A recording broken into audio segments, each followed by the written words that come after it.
Martedì 21 giugno, San Luigi Gonzaga. È il 172esimo giorno dall'inizio dell'anno, ne mancano 193 al termine.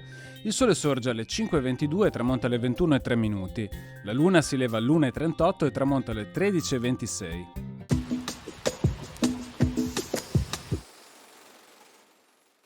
Muore a Roma il pittore veneziano Sebastiano Luciani, detto Sebastiano del Piombo. Allievo e amico di Giorgione e Michelangelo, suo capolavoro è la pala d'altare della chiesa di San Giovanni Grisostomo a Venezia.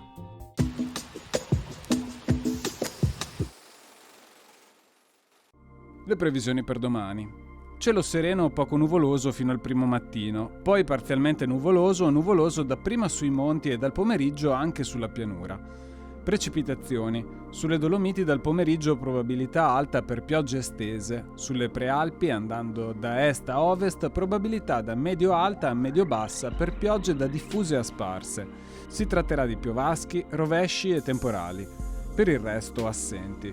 Temperature in aumento fino al mattino e in calo dal pomeriggio. Differenze anche sensibili rispetto al giorno precedente.